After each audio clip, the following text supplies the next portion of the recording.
Whoa, I can hear you, but differently, louder, better. Hi, everyone.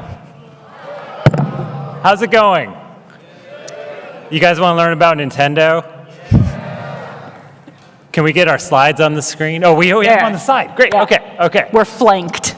Hi, everyone. I'm Frank Cifaldi. I'm the founder of a nonprofit called the Video Game History Foundation, and thank you so much. Appreciate that. And who the hell are you? I'm Jenna Stever. I'm on the internet. I'm a video essayist and streamer, formerly of Polygon and currently of the internet, and you can find me there or in person here right now. Woo! Fun. Yeah, clap for in person. Yeah. So you are under oath right now. Have you seen any slides in this presentation? I have seen one or two slides. You have no idea what's going on right now, really. No, I definitely have no clue. Well, here's what I'll say as a little sneak peek. Every single slide I've seen so far has been about Rob. It's like, I don't think the whole presentation is, but I have no evidence to the contrary at this moment. Well, let's get rolling because there's like 80 slides. So today we're going to talk about the launch of the Nintendo Entertainment System, which happened, that's what happened. That's what it sounded like. It was 40 years ago. 40 years ago this year was the launch of the NES in the US. I think a lot of you probably heard about the test market that happened in New York. We're going to talk about the events that led up to that, the weird history of how it launched, and I promise there will be time for Q&A. So let's talk about the entire history of existence up to the NES. I think we could skip Big Bang. Do you want to guide us through the evolution of species? Okay, yeah. So we all came from the sun is our first form. Right. If we were Pokemon, you would say that our first form would be the sun, and then eventually we became dinosaurs. And then skulls. Ended up with skulls. Yes. But point is, we became humans, and humans beget society, and eventually someone invented the television, and there's really not much else to talk about when it comes to history. So, all right, we got a TV. What do we do with this TV? Well, this guy thinks maybe we'll play games on the TV. Maybe it's a good idea to play games. This is Ralph Baer. If you don't know that name, you should. What's wrong with you?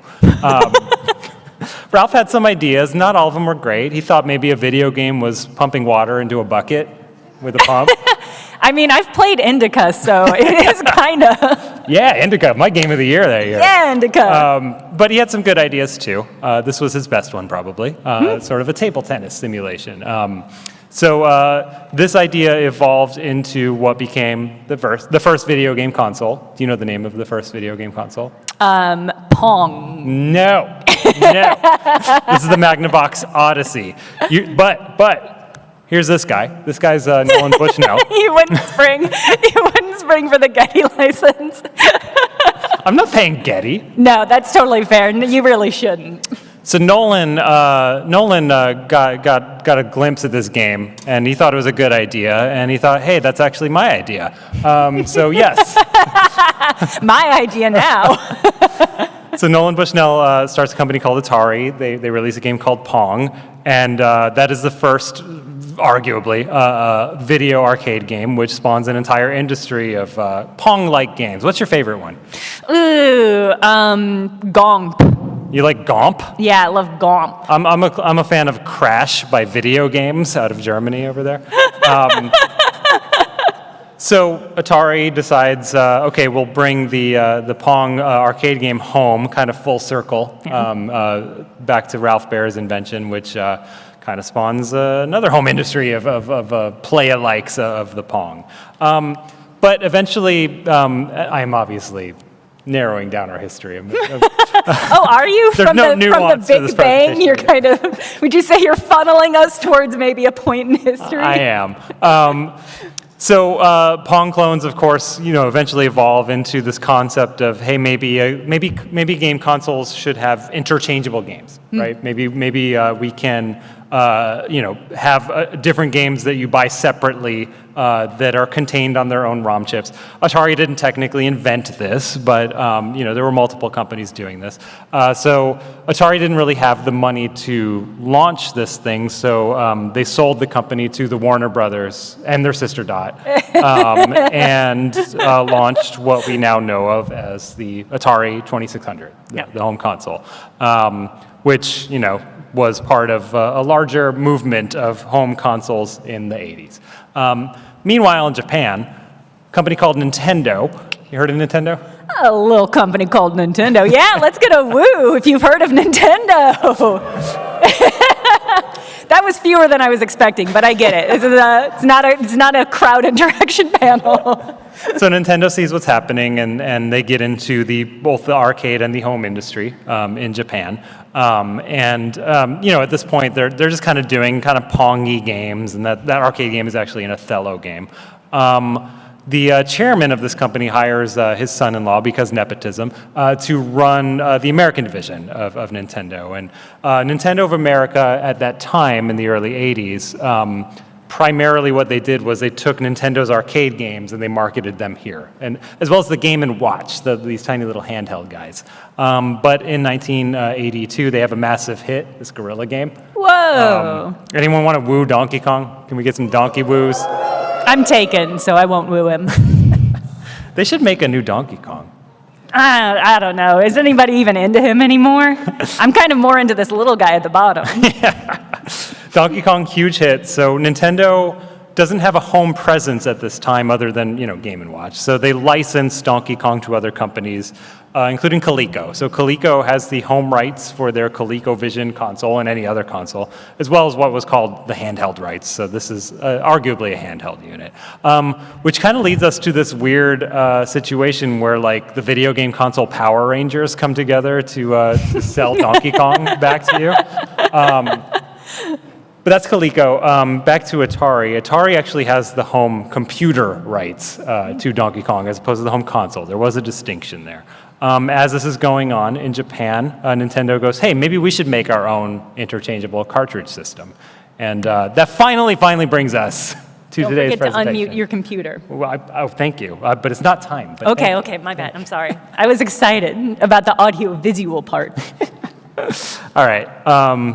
So we're going to kind of do a timeline of what led to the NES, starting in April of 1983. So the Famicom doesn't exist yet. This is something that's still in development. Like I said, Nintendo doesn't really have like a home console, especially in the US, presence, right? They are, of course, a very old Japanese company, but they're not really equipped at Nintendo of America to sell a video game console in stores. They just aren't. They're a coin-op company primarily, and they make some toys. And they have like a couple dozen employees. It's a pretty small little company. So they decide, hey, we're creating this home system. Let's approach Atari, right? Atari is the largest video game company in the U.S. Yeah. So they said, what's that? The kings of the industry. The kings. Never to be felled, reigning still. About to die horribly, but spoilers. So Atari goes, oh, heck yeah, let's see what you're working on. So they fly to Kyoto, they see a prototype. It might have been this exact prototype, we're not sure. So at the time, they're not really sure if they're going to license this thing because they're also talking to another company, a company called General Computer. They're making a system that would eventually come out as the Atari 7800. But at this point, Atari's like, I'm not sure what we're going to do. Let's just kind of stall them, right? Let's keep talking. They have a more formal meeting. I can't believe this photo from that meeting exists. Isn't that amazing? What a great get. So May 83, they have a more formal meeting in Japan, and they start negotiating terms. This is like a real thing that's happening. Yeah. There was actual conversation that might have resulted in Atari releasing the NES, which would have been a very, very different timeline. A radical breaking point in our reality. Yes. A notable nodule on an alternate reality split. Unfortunately, this is what led to our current timeline. Well, I don't think it's just this thing. In fact, I feel like if Atari were still around in a powerhouse, things would be somehow worse. There's literally an Atari booth here at PAX. I love and respect them, and they're doing great work still. But it's a different Atari. Atari's than this literally Atari. on our lanyards. Love and respect to Correct. any Atari. You're absolutely correct. Different Atari. So they start negotiating terms. The deal is Nintendo is going to kind of sell Atari like the guts of the system, the internal PCBs, the microchips, et cetera. Atari would take that, 2 million of them. They would do their own plastic shelling. They would do the packaging, stuff like that. Nintendo would develop games for them, and they would give them the resources that they need at Atari to make games for the Famicom as well. And though they didn't sign anything there, they weren't quite ready, Nintendo agreed to start porting 4 of the games that Atari had the rights to the Famicom so that this could happen by Christmas. That's how close this was. This is approximately what that Atari system would have looked like. This is the shell. Sleek. Yeah, not bad. That's a sleek doorstop.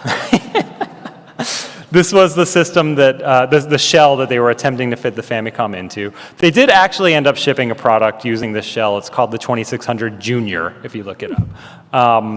Yeah, that's May, so things are going well. It's June, time for the summer CES. Atari is pissed. Why? Why is Atari pissed? Frank, why are they pissed? Well, on the show floor is Coleco, who own the home console rights to Donkey Kong. They are premiering a computer called the Coleco Atom, and they're showing Donkey Kong on the Coleco Atom. Okay. Atari's like, no, that's not right. We have the computer rights to Donkey Kong. Coleco has the home console rights. Now, the Atom is literally like a ColecoVision with a keyboard attached to it. But, semantics, it is a computer. So Atari's mad. I don't want to speculate what might have happened here. It sounds like that's a thing you say before you speculate about what happened. I'm going to let this speak for itself. The next day, wow, the turnaround. Nintendo signs its next hit across all systems in existence, Mario Brothers. That guy that you liked from earlier. Oh, that guy? He That's spun him? off into his own game. Yeah. Wow, that guy had spunk. I was into his vibe. There's a book called Game Over. Came out in '93, I A think. great book. If you're interested in video game history, I cannot recommend it enough. Absolutely. It is the first and last time Nintendo talked to anybody. And there's a story in there that Yamauchi, the president of Nintendo in Japan, threw a fit and yelled at Coleco and as sort of a show of force with Atari. So I think there's some truth to that. But I think the more important takeaway that we should kind of understand as we continue forward in this timeline is Nintendo's really trying to make this deal happen. Yeah. They really believe in this. They want Atari to distribute this thing. Yeah. All right, going forward in time. June 14th, I call this out because the only documentation that we had about this deal happening at all was actually leaked to the internet in the late 90s. It was in this internal memo. Whoa. And it's been around forever. And I point this out because this is where our perspective from Atari ends. We don't know Atari's perspective from here at all. But as of this point, June 14th, they're still on the fence. They don't know. They're still kind of stalling, right? July 7th, the CEO of Atari, Ray Kassar, is forced out of the company. He kind of sort of sold a bunch of shares in the company right before announcing a loss. So they outed him because they were like, there might be some dodgy speculation here. Please don't sue us. Speculation. He claims it was something a little more innocent. And then in the middle of all this, Nintendo launches a console in Japan.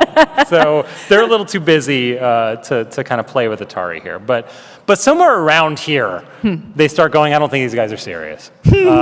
So Arakawa, the president of Nintendo of America at the time, the guy I showed earlier, he makes the call that this isn't happening. Let's just take this back. And they're starting to think about maybe we should do this ourselves, right? Not really equipped yet, and at this point, the video game industry isn't doing great. He's showing the Famicom. Well, it hasn't completely dissolved yet. Okay. But he's showing the Famicom to toy stores, asking their opinion, and they're not super into it because things aren't going well. And besides that, they're still a coin-op company. They're still small, little startup. Basically offshoot. no presence in America. Yeah, and other than Donkey Kong, Yeah. but they're really like a licensing house for Donkey Kong. Yeah, I think Donkey Kong itself, Nintendo of America was so small that Donkey Kong released in, I believe, 2 bars in Seattle. Yeah. And that was it. That was like their initial launch. You had to go to 2 physical bars in Seattle to play Donkey Kong, and they were like, all right. Talk about a test market. All right, so that's, June, July. So August, Nintendo comes back to Atari, like, hey, remember those 4 games? You need to pay us for those. And so at this point, the deal's off for the console, but Atari has to pay up for these 4 games that Nintendo converted for them. And as part of that, Atari had the rights to publish these 4 games for the Famicom. They might still have those rights. I don't know if anyone knows. Oh, that's incredible. Okay. They're still kind of mad about the whole Coleco situation, and maybe as part of that, Nintendo gives Atari what's called the right of first refusal for any new dedicated arcade games that they make. Okay. That term, do you know that term, right of first refusal? It means they get the choice to refuse first. Basically, yes, very good, very good, very good. Essentially, like, we present it to you before we present it to anyone else, and you have a set term to negotiate in good faith if you want to license the thing. Right. So they're saying, like, from now on, we got your back on any of our games coming out. September, in Japan, Nintendo delivers those final games to Atari, and in the US, Atari buries a bunch of ET cartridges in a desert. Can I tell you, Frank, that's one of my favorite, video game history moments. When the Atari burial. is just like, we've got to bury our shame in a garbage dump in the New Mexican desert. Well, the reason they did that is not because it's shameful, it's not because it was a bad game. There was just too much inventory. You don't think there was an element of shame in that behavior? I think they decided to throw millions of dollars away because they were ashamed, yes. Maybe I'm projecting how I think they should feel about it. He's fine, come on. Okay, this is one of those ROMs delivered from Nintendo Japan to Atari. I don't think anyone's ever seen one of these before. So this is a finished conversion of Millipede for the Famicom. So Nintendo, like I said, they did 4 games for Atari. There were 4 games that Atari had the home rights for. So this is 83. The Famicom just launched. There were only like 3 games, right? It was these 3 games. And they kind of had a house style. When they converted games for Atari, they kind of followed that house style, which was the sort of arcade logo up top, the 2 game modes, 1 or 2 player. You'll note they just kind of changed the copyright to copyright 1983 Atari. Yeah. Here's the thing, these aren't like newly discovered prototypes or anything. Like these games actually did come out in 1987, so years from then. So these games were actually, Nintendo didn't make them internally, they were farmed out to HAL. Joust is, as far as we know, Iwata's first game for Nintendo. Really? Yeah. I didn't know that. Yeah. That's Satoru Iwata, future Nintendo CEO and president. Thank you. I guess I just assumed everyone knew that, but And just delightful human, just all around good guy. miss that guy. Yeah. But yeah, so these games did come out, and if you find box versions of these games, they just straight up say copyright Atari on the box, and in fact, like those copyrights from '83 are still in there. They were unreleased for 4 years. Kind of interesting. I said there were 4 games. Yeah, I did notice that. These are some ROM chips that were located inside of Atari in the 80s. So we already had Millipede, you got Stargate, you got Joust. Can you read the one on the bottom? Galaga. So that is Galaga. So that is, unfortunately, so the way the Famicom works and the NES is that graphics and program are 2 separate chips, right? Okay. So the program itself has to talk to the graphics chips to get the tiles. How many Galaga chips do we have? I see. I can't help but notice that there is only 1. Yeah, so we have preserved the program for Galaga, but if you play it, it looks like that. Oh, no. A little bit unfortunate. But I kind of rolled up my sleeves and started kind of plopping in some tiles.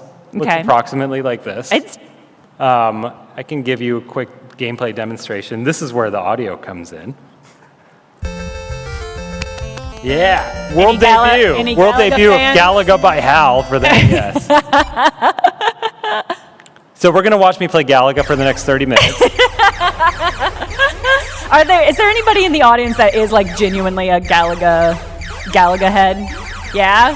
Some of you? Okay, 5 people. okay. Is there a term for somebody who's a big Galaga fan? A Galaphile? A Galite? Okay. We're not actually going to watch me play Galaga. I just thought people would like to see a world debut. It's pretty cool. Yeah. Incredible. All right. Literally 1984. So it's January. That's Winter CES. Rumors start circulating that Nintendo of America is looking to bring the Famicom to the United States. And in fact, the snippet is from a magazine called Computer Entertainer, which is, it's actually, don't laugh. I was just thinking, like, I could, maybe instead of content creator, computer entertainer. That could be your new could role. Could be like my new entertainer. tagline on my business card. Computer Entertainer, I don't know if anyone follows the VGHF, but we actually acquired the rights to Computer Entertainer, and it's out there for free for everybody. That's so cool, yeah. It's very cool. So you can print and sell that paragraph right now. You can just do You that. can print and sell that paragraph. But you got to, like, credit us, I think. So around this time, the NES actually does come to America in arcade form.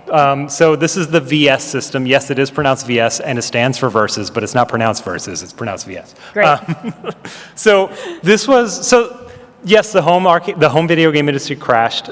Arcade industry, separately from that, also wasn't doing that well. Yeah. And from Nintendo's perspective, they decided that making these sort of one-off games using their own like circuit boards and everything and charging operators like $3,000 for a cabinet, they thought that wasn't a sustainable model anymore. And so they and a few other arcade manufacturers started doing what we call kits, right? So buy the cabinet and you can swap games. And so they decided, well, we have all these Famicom games, let's just turn that into arcade units. Okay.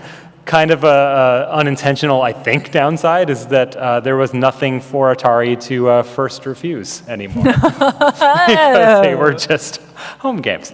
But as this is going on, Nintendo of America is starting to figure out what is an American Famicom like. And so they start designing sort of this sleek, high-tech concept for a video game system.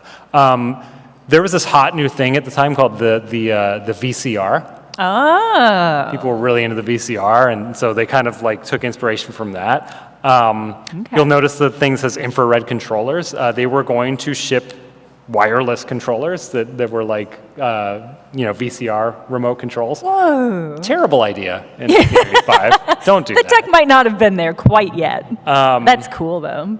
So they start developing this, and they actually do a little focus test. They invite kids and parents, and they show them some games, and they show them some concepts, and they ask what they think. So at this time, what Nintendo thought would be like the hotness was what they called programmable games and education. Okay. Everyone likes educational games. Oh, right? yeah. Now, again, the video game industry is dead. Like, dead. Yeah. Literally no one's making console games anymore. Anything that's coming out still is like, we found some leftovers in the closet, and I'm not exaggerating. I need you guys to understand that the industry was dead. So they're trying to figure out how to make something that's not really a video game.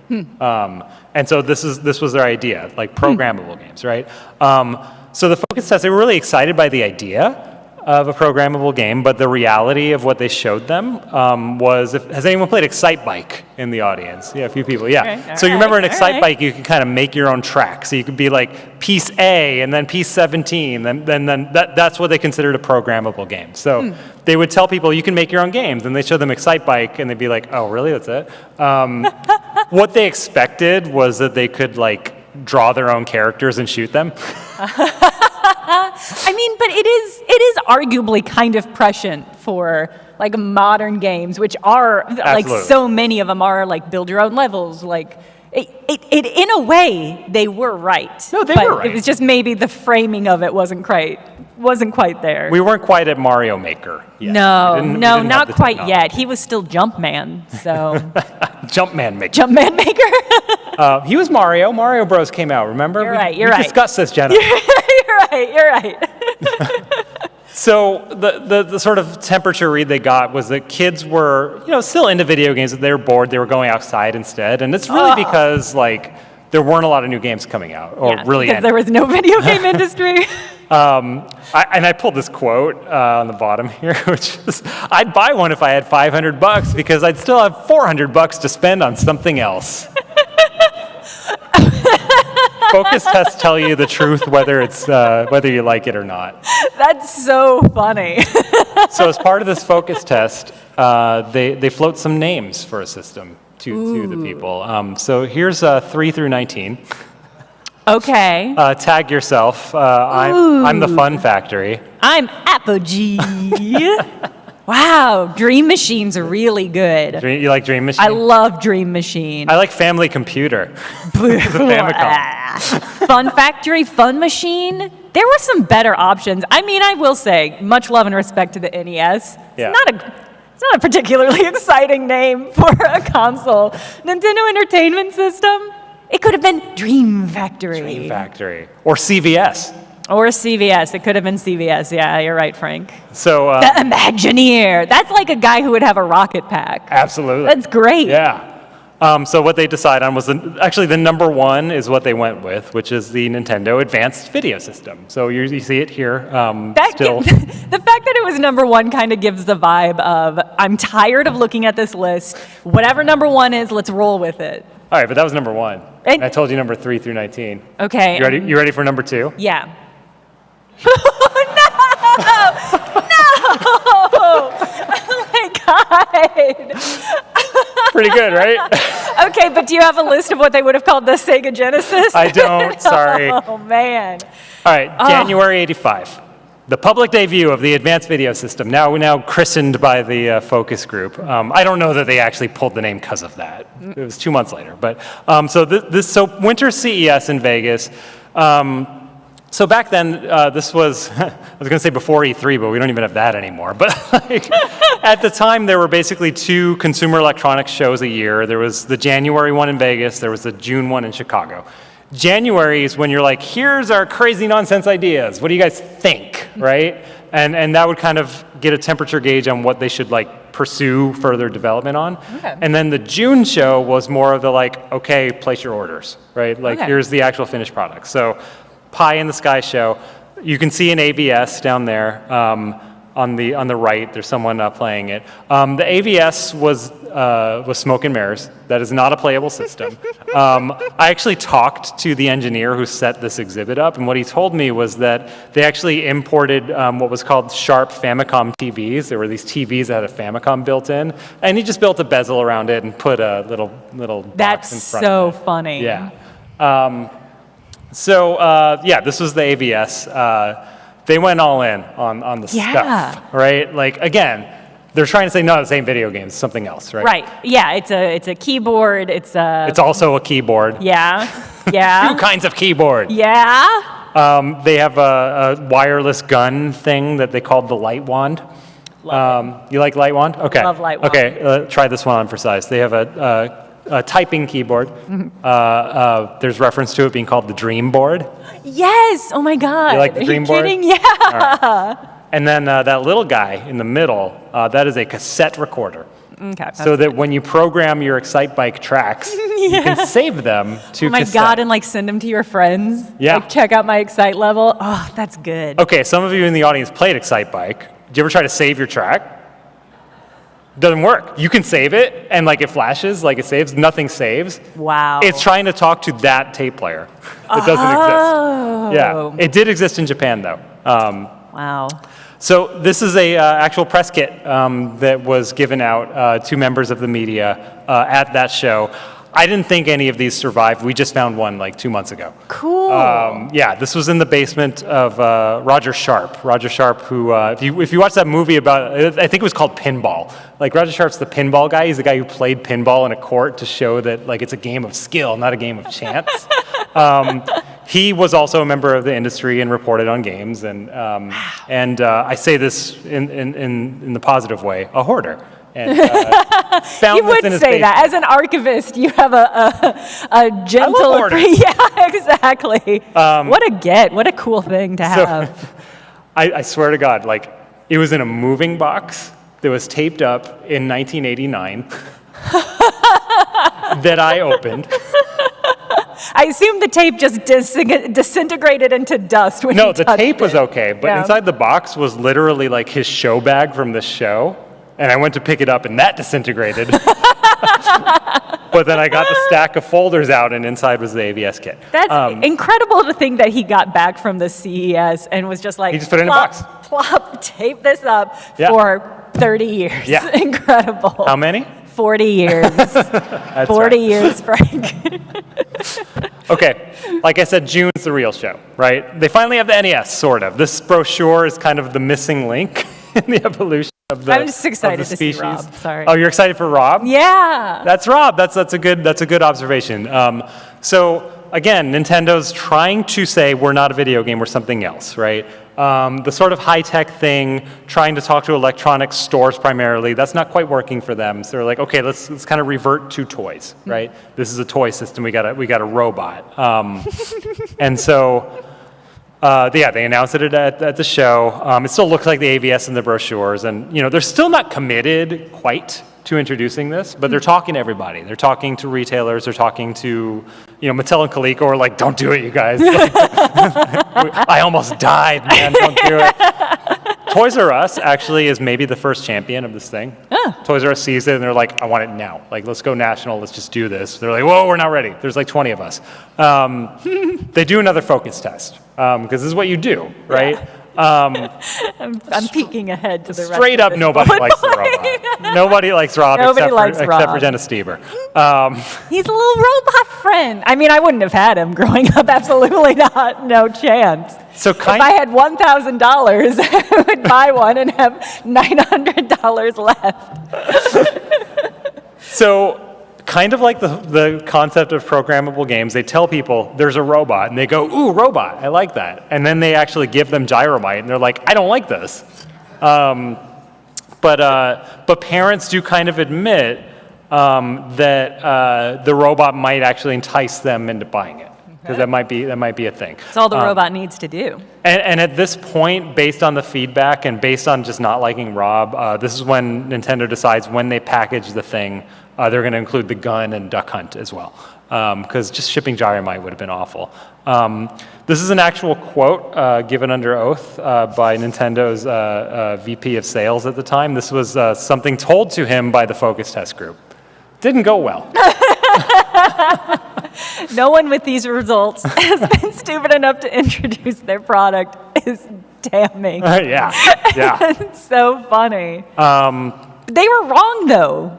Well, that's the thing, and that's what Nintendo thought. And really what it came down to at the time is Eric Howe was looking at Japan, and he's like, these kids like it.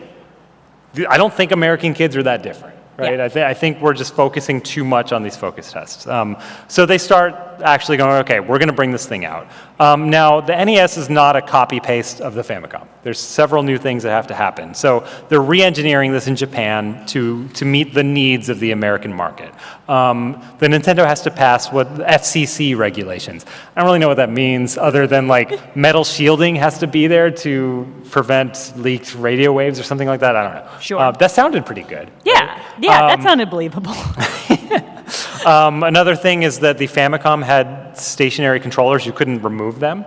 Eric Howell wanted them to be removable so that things could be easily repaired, essentially. That makes sense.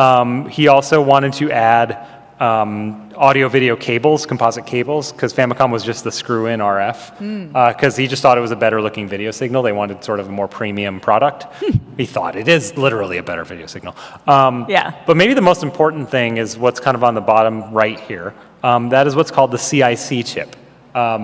This is a chip that essentially, like, there's a lock and key system on the NES, right? They wanted to prevent anyone from being able to just make an NES game and sell it without going through them. Yeah. So And why did they want to prevent that?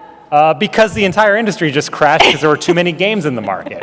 That's something that they recognized that when they were talking to toy stores and vendors and stuff like that, and Atari even, everyone identified that the cause of the crash was that too many people all at the same time just started flooding the market with product. Some of it good, some Of varying quality. of varying I think quality. that's- Even if they were all great, that the industry could not have survived that chaos. And so Nintendo recognized that, and so they asked Japan to come up with a system that prevented people from making whatever they want for the NES. They had to go through Nintendo. So that chip that you're seeing has to talk to a chip on the system, and it's sort of a lock and key system. They have to shake hands, and if they do, then the game boots. If they don't, it resets infinitely. Yeah, I think it's just like considering Nintendo as a modern company, I think it's incredible to see like how the extent to which they still kind of maintain that kind of control. Oh, absolutely. It's not like the literal hardware control as it was for this system, but like that is still such a cornerstone to the company's approach to like who gets to be on the Switch store, Totally. who gets to license games and like things like that, which I think is fascinating. It's why to this day there's no shovelware on the Switch. So that's sort of on the Japan side. On the America side, they are finalizing sort of the look and feel of the NES. This is actually woodblock carving, which is very cute. I don't know if that still exists. I hope it does. You can see the cartridges there aren't quite final. They have these sort of generic little end labels and not the full color labels that we know and love. But things are coming in fast, and October comes around, and they're going to test it in New York. Now, the concept here was we're only going to launch it in a minimum area to see how it goes before we make the commitment to shipping across the country. They started with New York because, according to at least one source, that was Yamauchi in Japan was like, no, we have to try the hardest one. We have to try the hardest market first and see how it goes. It's bold. Normally we say it's the New York test market. Technically it was the New York ADI. This is a term I just learned. I don't know it. ADI means area of dominant influence, right? So what this meant was if you advertise on television in New York City, it's all of the areas around it that get those broadcasts. Oh, okay. So that included parts of New Jersey and Connecticut, which I did not know. They're like culturally New York. Yeah. Okay. They offered pretty good terms to retailers who were scared. There's some debate about exactly what they did here, but essentially, like, at least some retailers, they were like, we will buy back what you don't sell. There's no risk here. All the demonstrations that they did really focused on Rob the Robot, your buddy, and the Zapper games, mostly Duck Hunt. And in fact, the system, like we said, came with Rob, the Zapper, Gyromite, and Duck Hunt. You couldn't just buy it on its own. Right. You had to buy this giant box that had Why would you want to? You don't want to buy Rob? You don't want to buy Rob? No one wants to buy video games. They want to buy this giant robot thing. Yeah, who can do very little. not a good toy. MSRP was very cheap. $140. Not bad. At some retailers. There were 15 games available as well, including Super Mario Brothers. Super Mario Brothers had just come out in like September 17th, I think it was, in Japan. So like this was just fresh out of the oven, this game. This is their newest game. But they didn't promote it because they didn't know what they had yet. Yeah. But they were selling it technically. These are the first NES units being flown in from Japan to the warehouse that they rented in Hackensack, New Jersey. I stole these from a YouTube video. This was Don James, who just retired from NOA. He was maybe the last person there who worked at that time. Wow. This was at DICE this year. They gave him a lifetime achievement and very much deserved. And these were photos that were in there, as were these. So this is them sort of demonstrating the system at FAO Schwartz in New York, the famous toy store, where Tom Hanks played the giant where Big piano. was big. Yeah, when Big was big. Yeah, That's when right. that big guy was big, yeah. These are a couple other shots from FAO Schwartz, technically from 1986, these photos, but good enough. They ran advertising. This was the magazine ad they ran in New York Magazine for the highbrow parents. And as you can see, like, they didn't quite nail, like, they're not saying now you're playing with power yet, right? It's the first to move video action off the screen. A little bit awkward. It is incredible to see the extent to which they have minimized the console. It's a robot. It is like, this is a robot system that can also play video games, but Also, the robot hatched from an egg. Yeah, and that is thematically so perplexing. Do you guys want to watch Rob hatch from an egg? Okay. Yeah, you do. This is a 1-minute commercial spot that ran in New York.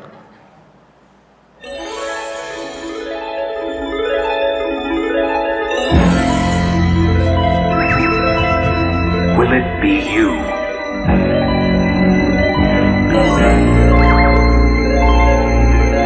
Will your family be the first to witness the birth of the incredible Nintendo Entertainment System? Will you be the first to see, to touch, to play with Rob, the extraordinary video robot? He follows the commands you put on screen to help you tackle even the toughest challenge. Will you be the first to raise the incredibly accurate zapper and play games like Duck Hunt and Hogan's Alley? The first to build a library of game packs like Kung Fu and golf, even games like Excitebike that you program yourself. Will you be the first to get all this in one package? The Nintendo Entertainment System, where video technology is more than a game. Where video technology is more than a game. It's not a game!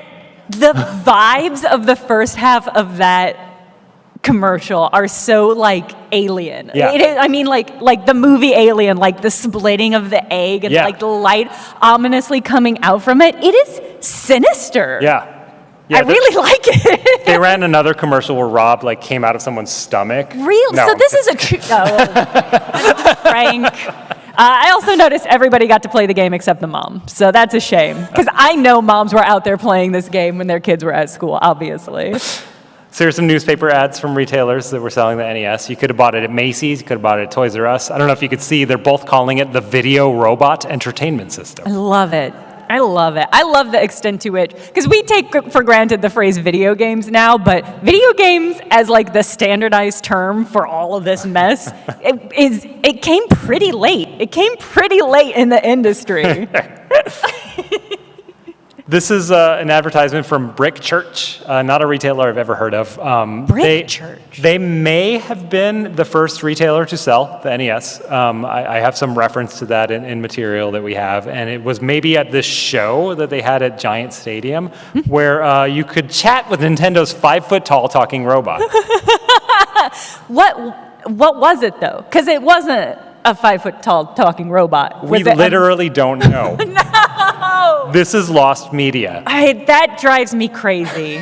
Thank God there are people out there archiving stuff so that we at least know that this exists. It had to have been like a dude in a suit, right? I think so. It had to have been. Or a real robot. I need you to decide. So these are the cheapest ones I could find. So you could get it for $137.82 if you went to consumers, right? Or $139.95, but you get a free 35mm camera. What's the better deal? Ooh, I mean, I'm going to take the camera. I'm going to go That's a for the sweet camera. deal. Not bad, not bad. They also did what they called a mall tour, where Nintendo of America would set up in malls and demonstrate the thing and essentially try to get retailers to notice them. Like, look, people are playing this thing. Do you guys want to try to sell this? I love that. That's a really funny strategy to go outside of a store that does not sell your product and just set up your booth and it's like, oh, wow, look at all these people playing this thing. Isn't it so, oh my God, look at what a great time they're having. I'll order 10. To sweeten the deal, they licensed some players from the New York Mets. They were the team at the time, not the Yankees, the Mets. Okay. They didn't get Darryl Strawberry. He was the guy at the time, but they got Mookie Wilson. And if you went on Sunday, you would have enough time after the 2 p.m. to go to the dinner dance at the Ridgeview Church. And that's your weekend. Yeah. That's your weekend good to go. What were the baseball players doing? Were they just like Signing hanging out autographs, and signing autographs. next to a Nintendo? Well, they were like demonstrating baseball. They might have had like a script that they read because they were selling the baseball video game. Yeah, okay. And as you can see, if you went, you got balloons and a button and posters. This is actually, we have this, one of the buttons that you would have gotten if you met Mookie Wilson. What an icon. During the mall tour. So how did it go? If this were an episode of Drunk History, this is when like the uplifting, swelling music would happen at the end, right? And like history changed forever, but like it's not actually that simple. So they sold about half of what they ordered. I don't really know what the expectations were, honestly. I do have a quote from Yamauchi in Japan who's like, I don't think they did that well, is my memory. We do have some sales numbers. We know that the top-selling game was actually Kung Fu, which kind of demonstrated, I think, that people wanted video games. They were pushing these Zapper games and the robot games, but like the top-selling game was a conversion of an arcade game where you kick guys. I think that says a lot. Listen, it's a great mechanic. Still love to kick guys in games today. We have a report from the sales reps at the time that said Super Mario Brothers was a sleeper hit, and they said, hey, you should push this next year. And they did. were mixed. Some were totally into it. Some returned them immediately, and they're like, "We're not doing this video game thing again." And then they rolled the thing out nationally in '86. It exploded in '87. The rest is history. But kind of if there's a takeaway here, I think there's three things that really made this possible. The lockout chip is huge. And the fact that they ignored everyone, I think, and just pushed forward anyway. And then I don't know if there's any way to know if their sort of Trojan horse strategy of making it a robot worked. It might have gotten it in stores, but I think that as soon as people played the games, they're like, okay, these are great. These games are great. I don't need this robot stuff. I mean, I think it is worth underlining that the Famicom was huge in absolutely. Japan. Thank you for saying so. It's definitely not they were ignoring traditional feedback, but not because they had a lack of other context. Right. They had context that this was good shit that people were going to want. Super Mario Brothers sold 2 million copies. An incredible amount. And that's especially in Japan, which did not have as many people in America. It's just that is an incredible percent. I think there was something if a toy sold was it 10,000 copies at the time, it was considered a huge success in Japan. So to sell 2 million is just whew. So it's they were ignoring feedback, but they had better, more affirmative feedback happening. What kind of blows my mind as I think back on this period as an historian is I think that the lockout chip and Super Mario Brothers launched on the same day, right? So the technology that defined what a video game console is forever, which is it's a locked garden, it's a walled garden, that you have to go through the console maker to make games on. It didn't have to be that way. You know what I mean? Game consoles could have been VCRs, right? They could have been something that anyone could make games for. But Nintendo, made this technology and it never changed, right? To this day, you can't just self-publish on a console without going through the console maker. That was a new idea in 1985. Yeah. At the same time, Super Mario Brothers came out, which to me defined what a home video game was from then on, right? These are no longer copycats of arcade games. These are no longer score-chasing games. A home video game is something that is uniquely a home game, something that you finish, right? Something that the goal is to get to the end, not to pump quarters into. Right. This isn't drink and play. This is not the first game to do that, of course, right? But this is the game that really set the tone for what a home console game is. What does it all mean, Frank? What does it all mean? But, again, Super Mario Brothers really defined it. If there wasn't a lockout chip, I don't know that Nintendo would have succeeded. We might have had Crash 2.0, right? We might not have game consoles at all anymore. We might just be playing on computers forever, right? Yeah. Someone else might have had that idea. I don't know if they would have succeeded. But here's the thing, someone else did have that idea. What? Remember this historical photo from earlier? Yes, I do. So Atari's meeting with Nintendo. And Atari goes to Nintendo. We don't know exactly who it was at Atari, but someone at Atari asked Nintendo, hey, there's all these games coming out for our system that we have nothing to do with, and it's giving us a headache. Can you guys do something about that? And Nintendo's like, what do you mean? What are you talking about? And they explain it, and then Nintendo's like, oh, we never thought of that. Let me be clear, there's no lockout system in the Famicom. They didn't think of that at all. And but Nintendo's like, oh, I see what you're saying. That sounds bad. We don't have a solution in mind. And Atari's like, oh, okay. But Atari had that idea. And this is Yamauchi, speaking under deposition.